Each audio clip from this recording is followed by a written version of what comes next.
आमदार शशिकांत शिंदे यांच्या नेतृत्वाविषयी मुख्यमंत्र्यांसह उपमुख्यमंत्र्यांनी काढले गौरवोद्गार. विधान परिषदेत भावुक क्षण. विधान परिषदेतून निवृत्त होत असलेल्या आमदार शशिकांत शिंदे यांच्या निरोप समारंभात मुख्यमंत्री देवेंद्र फडणवीस तसेच उपमुख्यमंत्री एकनाथ शिंदे यांनी त्यांच्या कार्याचा गौरव केला. मुख्यमंत्री फडणवीस यांनी शशिकांत शिंदे यांनी कामगार चळवळीच्या बळकटीसाठी केलेल्या योगदानाचे कौतुक करत त्यांच्या नेतृत्वाला पुढील काळात अधिक बळ मिळावे अशा शुभेच्छा दिल्या. यावेळी उपमुख्यमंत्री एकनाथ शिंदे यांनीही भावनिक शब्दात गौरव करत आमदार शशिकांत शिंदे आणि माझा जन्म एकाच मातीतला, आम्ही दोघेही शिंदेच, कधीही कुणाला घाबरत नाही असे म्हणत त्यांच्या धैर्यशील आणि ठाम भूमिकेचे कौतुक केले. निरोप समारंभाच्या निमित्ताने आपण या ठिकाणी मी बोलण्यासाठी उभा आहे. सभापती महोदय, एका सामान्य कुटुंबातील एका तरुणाला आदरणीय शरदचंद्रजी पवार साहेब, स्वर्गवासी अजितदादा, छगनजी भुजबळ साहेब, विजयसिंह मोहिते पाटील साहेब या सर्व दिग्गज नेतृत्वाने संधी दिली. विधिमंडळाच्या राजकीय क्षेत्रामध्ये 1999 सालापासून ते 4 वेळेला मी विधानसभेमध्ये आमदार म्हणून खालच्या विधिमंडळामध्ये काम करत होतो. या नेत्यांच्यामुळे, माझ्या पक्षाच्यामुळे मला मंत्रिपदाची सुद्धा संधी मिळाली. अनेक पदं मिळाली. मुख्य प्रवक्ता, प्रतोद, मुख्य प्रतोद, कधी मध्ये सत्तेमध्ये असताना, कधी सत्तेमध्ये नसताना सुद्धा आपली भूमिका पक्षाच्या वतीने किंवा राज्याच्या विविध प्रश्नाच्या वतीने जे काही मला या विधिमंडळाच्या कामकाजामध्ये भाग घेत असताना जे काही मला योगदान देता आलं, त्याचा अनुभव सुद्धा माझ्या पदरामध्ये फार मोठ्या प्रमाणामध्ये पडला. आणि मला वाटतं की या सर्व ह्याच्यामध्ये काम करत असताना नेत्यांचा विश्वास हा फार मोठा असतो आणि जनतेचा विश्वास फार मोठा असतो. मला वाटतं मी ज्या पद्धतीने काम केलं ते निश्चितपणाने करत असताना मला या विधान परिषदेमध्ये विधानसभेचा पराभव झाल्यानंतर आदरणीय पवार साहेबांनी, अजितदादांनी विधान परिषदेचा सदस्य म्हणून मला या ठिकाणी संधी दिली. खालच्या सभागृहाचा अनुभव होता, मंत्रिपदाचा सुद्धा अनुभव होता. पण प्रवीणजी, वरिष्ठ पातळीवरचं असले हे सभागृह हे खरोखर ह्या सभागृहामध्ये चर्चा होते. या सभागृहामध्ये चर्चेच्या माध्यमातून एक वेगळ्या प्रकारची दिशा किंवा निर्णय घेण्याची क्षमता सुद्धा पाहायला मिळते. अनेक लोकांचा उल्लेख केला की या सभागृहामध्ये अनेक दिग्गज लोकांनी या ठिकाणी योगदान दिलं. माझं भाग्य आहे की मी या दोन्ही सभागृहाचं काम करत असताना 6 वर्षाच्या कालावधीमध्ये मला सर्वात जास्त कुठलं सभागृह आवडलं असेल तर ते विधान परिषद आवडलेलं आहे. तुमच्या कामाला टॅलेंट दाखवण्याच्या संदर्भातली हे व्यासपीठ मला मिळालं. कारण 288 असलेल्या सभागृहामध्ये तुम्हाला बोलायला किती संधी मिळते, त्यापेक्षा या सभागृहामध्ये तुम्हाला तुमचं कसब दाखवण्याचा आणि नेतृत्व गुण दाखवण्याची संधी मिळते, याचा उल्लेख मुद्दाम या ठिकाणी मी करू इच्छितो. सभापती महोदय, राजकारणामध्ये बरेच आपण बघितलंय की राजकारणामध्ये चढ उतार सुद्धा येतात आणि राजकारणामध्ये वेगवेगळ्या प्रकारचे अनुभव सुद्धा येतात. उपमुख्यमंत्र्यांनी सांगितलं, सातारा जिल्ह्यातल्या मातीतला मी आहे आणि शिंदेंनी सातारा जिल्ह्यातल्या शिंदेंचा कौतुक केलं, हे माझ्यासाठी चांगल्या प्रकारची या ठिकाणी निश्चितपणाने शुभेच्छा आहे. पण मी आपल्याला एवढंच सांगतो, या सातारा जिल्ह्यामध्ये अनेक दिग्गजांनी या सातारा जिल्ह्याचं नेतृत्व करत असताना त्या सातारा जिल्ह्यामध्ये आमच्यासारख्या कार्यकर्त्यांनी इतकं वर्ष नेतृत्व करणं व यश मिळवणं एवढं सोपं नव्हतं. पण तरीसुद्धा राजकीय नेतृत्वांच्या असलेल्या पवारसाहेब असतील बाकीच्यांचा उल्लेख मी सातत्याने करणार नाही, पण त्यांनी दिलेल्या पाठबळावर मी इथपर्यंत पोहोचू शकलो आणि आपण सर्वांनी साथ दिली. सभागृहामध्ये कधी आंदोलन, कधी सभागृहाच्या बाहेर आंदोलन, सभागृहामध्ये आक्रमकपणा, हा आक्रमकपणा माझ्या अंगामध्ये असल्यामुळे निश्चितपणाने तो कामगार क्षेत्रामध्ये असल्यामुळे ज्याचा उल्लेख मुख्यमंत्र्यांनी केला. मुख्यमंत्री महोदय, माथाडी कामगारांच्यामुळे स्वर्गवासी अण्णासाहेब पाटील असतील, शिवराव पाटील साहेब असतील यांच्यामुळे मी कामगार क्षेत्रात आलो आणि राजकीय क्षेत्रात माझा प्रवेश झाला. कामगार चळवळीतलं असलेलं माझं आजचं योगदानामुळे, माथाडी कामगारांच्या आशीर्वादामुळे मी इथं यापर्यंत पोहोचू शकलो याचा मुद्दाम उल्लेख करतो. राजकारणामध्ये चांगले वाईट अनुभव येतात. जेवढा माणूस मोठा होतो तेवढा त्याला घेरण्याचा प्रयत्न सुद्धा होतो आणि मला वाटतं की आत्ताच्या राजकारणात मी बोलणं बरोबर नाही, पण मध्यंतरीच्या काळामध्ये अशा काही राजकीय घडामोडी होतात त्यामध्ये या ठिकाणी आरोप खोटे पण होतात, राजकारणात अडचणीत आणण्याचा प्रयत्न होतो, गुन्हेसुद्धा दाखल करण्याचा प्रयत्न होतो आणि अशा वेळेला कुटुंब असेल, आम्ही सगळेजण राजकारणामध्ये फार मोठेपणा असो आणि मी मुख्यमंत्र्यांना तसं धन्यवाद देईन की त्या काळामध्ये जेव्हा त्यांना सत्य कळलं तेव्हा त्यांनी माझ्या पाठीमागं उभं राहण्याचा निर्णय घेतला. हे सांगण्याचं पण धाडस लागतं, कारण ज्यावेळेला एखादी घटना घडते त्या घटनातून एखाद्या वेळेला चुकीचं झालं तर आयुष्य उद्ध्वस्त होतं आणि ज्यावेळेला ते आयुष्य उद्ध्वस्त होतं त्यावेळेला मनामध्ये जिद्द काम करण्याची असते, ते कुठेतरी असं वाटतं की आता हे सर्व बंद करावं. आणि मला वाटतं त्यावेळेला मुख्यमंत्र्यांनी दिलेला असलेलं योगदान याचा उल्लेख करेन. फार बोलता येईल, पण मी एवढंच सांगेन की संधी मिळाली तिथं संधीचं सोनं करणं गरजेचं असतं. आज अजितदादा असतं तर वेगळं राजकारण पाहायला मिळालं असतं, आम्ही सगळे एकत्र येणार होतो आणि एकत्र आल्यानंतर वेगळी नवीन नवीन दिशासुद्धा आम्हाला भेटली असती, नवीन उमेद आम्ही ठरवली होती. असो, दादा गेले, परंतु दादा गेले तरी मी तुम्हाला सांगतो आदरणीय आम्ही आहे तिथं प्रामाणिक राहिलो.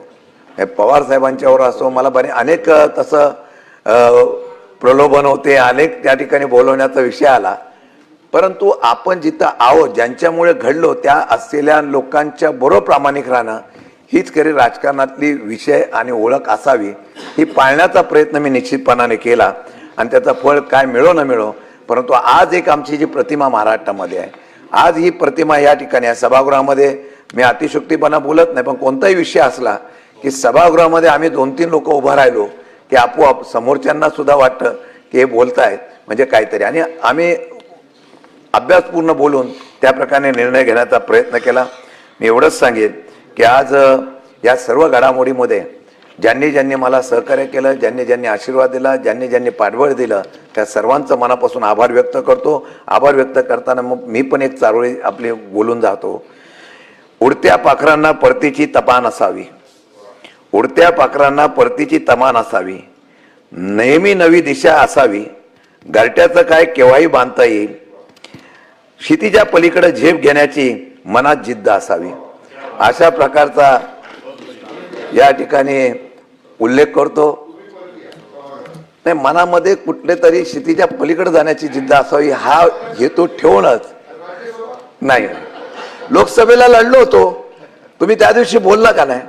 लोकसभेला जर व्यवस्थितपणे झाला असता तर मी लोकसभेलाच गेलो असतो, पण ते असो. देवेंद्र फडणवीसाचं राजकारण मला निवडणूक झाल्यानंतर कळलं, मी त्याच्यावर काय बोलणार नाही.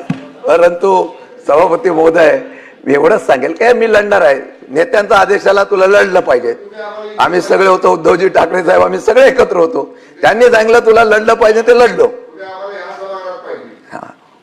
बघू ते पुढे परमेश्वराच्या काय मनामध्ये असेल ते आज सांगता येणार नाही, पण मी एकच सांगतो की शेवटी परिणामाचा विचार न करता जो संघर्ष करतो तो लोकांच्या हृदयामध्ये असतो, नेत्यांच्या हृदयात असतो.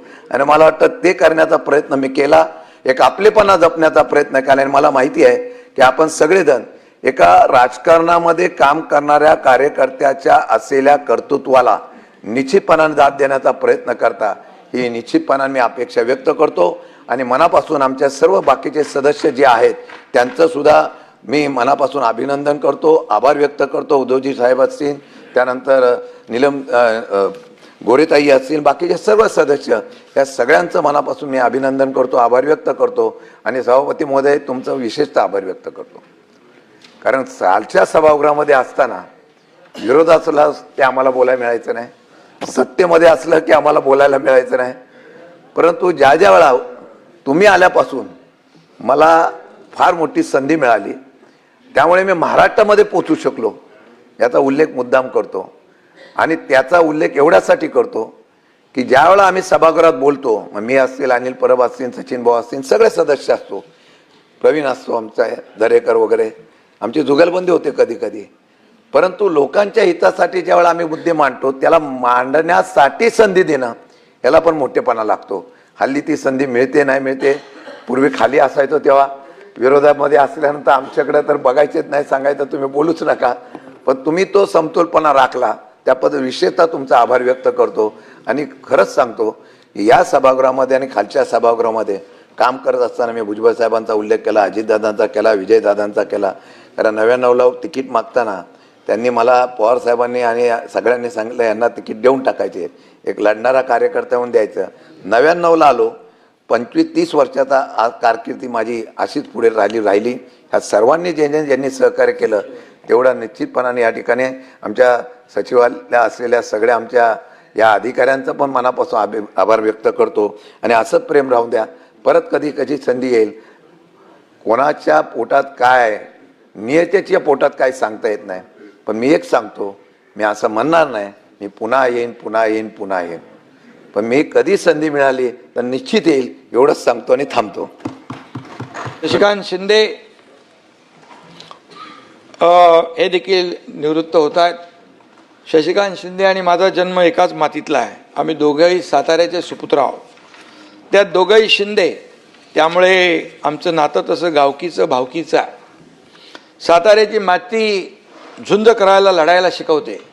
कामगार चळवळ असो किंवा माथाडी कामगारांचे प्रश्न असो, शशिकांतजी आपण नेहमीच अग्रभागी राहिलेला आहात आणि सर्वसामान्यांच्या लढ्यामध्ये त्यांना न्याय देण्यासाठी पुढे राहिलात. सर्वसामान्यांच्या अडीअडचणी सोडवण्यासाठी जीवाचं रान करणारा गडी अशी तुमची ओळख आहे. आणि म्हणून शशिकांतरावासारखा सर्वसामान्यांसाठी भांडणारा नेता या सभागृहाची शान आहे. शशिकांतरावांचं मित्रमंडळ मोठं आहे, त्यामुळे त्यांना मित्र संपदा मंत्री म्हटलं तर वावगं ठरणार नाही. मंत्री होते तुम्ही. त्याचबरोबर साताऱ्यातल्या जो काही घटना झाली त्याच्याबद्दल बऱ्याचदा चर्चाही झाली. आपण घेतलेली भूमिका देखील सभागृहाने पाहिलेली आहे. आणि म्हणून काही जणांनी घटनेचं राजकारण करण्याचाही प्रयत्न केला, परंतु शशिकांतजींनी सत्याची बाजू घेतली. शिंदे किसी से डरते नहीं और मैदान छोड़ के भागते नहीं, हे दाखवलं तुम्ही. त्यामुळे शशिकांतजी एका पक्षाचे प्रदेश अध्यक्ष पण आहेत. त्यामुळे सभागृहात नसला तरी तुमच्या अशी कोणत्या ना कोणत्या कारणाने आपली संबंध येतच राहतील. भावी राजकीय आणि सामाजिक वाटचालीसाठी मी आपल्याला शुभेच्छा देतो. एक शेर बोलतो तुमच्यासाठी. मुसाफिर है हम भी, मुसाफिर हो तुम भी, मुसाफिर है हम भी, मुसाफिर है तुम भी, हर मोड़ पर फिर मुलाकात होती रहेगी. शशिकांतजी शिंदे, जसं आत्ताच एकनाथरावांनी सांगितलं की साताऱ्याच्या मातीतून तयार झालेला पैलवान म्हणून शशिकांतजींना आपण सगळे ओळखतो. आणि निश्चितपणे त्यांनी स्वतःच्या मेहनतीतून एक स्वतःचं नेतृत्व उभं केलं. विशेषतः माथाडी आणि कामगार चळवळीत एक मोठं योगदान त्यांचं राहिलेलं आहे. आणि सातत्याने संघटना चालवायची, अधिकारांकरता लढायचं, या सगळ्या गोष्टी जरी असल्या तरी देखील गेल्या काही वर्षाच्या मी जे काही त्यांच्यासोबत सातत्याने माझ्या चर्चा होतात किंवा अनेक वेळा शिष्टमंडळात आम्ही भेटतो, तर गेल्या 10 वर्षातला माझा अनुभव आहे की शशिकांतजी हे आपल्या विषयांकरता आग्रही असतात, पण त्याचसोबत राज्याची परिस्थिती काय आहे, राज्याच्या हिताचं काय आहे हे समजून घेण्याची मानसिकता देखील शशिकांतजींची मी नेहमी पाहिली आहे. आणि मला असं वाटतं की कामगार नेते हे टोकाचे आग्रही असले पाहिजेत, पण टोकाचा आग्रह असताना त्या ठिकाणी सिस्टीम कोलॅप्स होणार नाही अशा पद्धतीनं हे काम झालं पाहिजे. आणि मला असं वाटतं की अशाच पद्धतीचं काम त्यांचं आपण पाहिलेलं आहे. खरं तर खालच्या सभागृहामध्ये 4 टर्म ते त्या ठिकाणी निवडून आले आणि आता वरच्या सभागृहाचा देखील त्यांनी अनुभव घेतला आहे. त्यांनी जलसंपदाचे मंत्री म्हणून देखील त्या ठिकाणी काम केलेलं आहे आणि त्यांना देखील 2004-05चा उत्कृष्ट भाषण पुरस्कार हा प्राप्त झाला आहे. खरं तर 1990 पासून सामाजिक, शैक्षणिक आणि सांस्कृतिक अशा सर्व कार्यांमध्ये ते सहभागी राहिले आणि वेगवेगळ्या युनियनची स्थापना करणे किंवा काही युनियन्समध्ये जी एक मोठी त्या ठिकाणी परंपरा आहे ती परंपरा निभवणे हे काम त्यांनी केलं आणि म्हणून साताऱ्यासोबत नवी मुंबई हे देखील त्यांचं कार्यक्षेत्र राहिलेलं आहे. त्याही ठिकाणी मला असं वाटतं की वेगवेगळ्या पद्धतीनं त्यांचं काम हे सातत्याने सुरू असतं आणि कष्टकऱ्यांच्या मागण्यांकरता सातत्याने ते आग्रही भूमिका घेत असतात. एखादा कायदा आला, एखादा नियम झाला, एखादा निर्णय झाला की अतिशय हिरिरीने त्या विषयात कामगार हिताचं काय आहे हे मांडण्याचं काम शशिकांतजी या ठिकाणी करत असतात. आणि म्हणूनच मला असं वाटतं की सामान्य माथाडी कामगाराचा आवाज म्हणून या सभागृहामध्ये शशिकांतजी एक प्रकारे नेतृत्व करत असतात. त्यांच्याकडे खरं तर बाकीही जे काही म्हणजे शेतीसारखे विषय असतील किंवा इतर विषय असतील त्यातही त्यांना अतिशय चांगली माहिती आहे आणि त्या सगळ्या विषयात देखील ते सातत्याने काम करत असतात. माझी शशिकांतजी आपल्याला खूप माझ्या शुभेच्छा आहेत. आपण अशाच प्रकारे ही जी काही कामगार चळवळ आहे ती उत्तमपणे चालवत राहावी आणि आता ज्या काही अर्थव्यवस्थेच्या नवीन गरजा आहेत त्या गरजा ओळखून कामगारांच्या हिताकरता पण अर्थव्यवस्था चालली पाहिजे अशा दृष्टीनं कसं कार्य करता येईल याकरता तुमचं सहकार्य हे आम्हाला नेहमीच मिळत राहील ही मला अपेक्षा आहे. तुमच्यासारखा एक आक्रमक आणि अभ्यासू नेता या सभागृहामध्ये आपण अतिशय उत्तम काम केलेलं आहे. त्यामुळे आपल्याला देखील मी भविष्याच्या खूप खूप शुभेच्छा देतो. आपल्याला उत्तम आरोग्य मिळावं आणि आपल्यालाही भविष्यात नेतृत्वाची वेगवेगळी संधी मिळावी अशा प्रकारच्या शुभेच्छा मी या ठिकाणी देतो.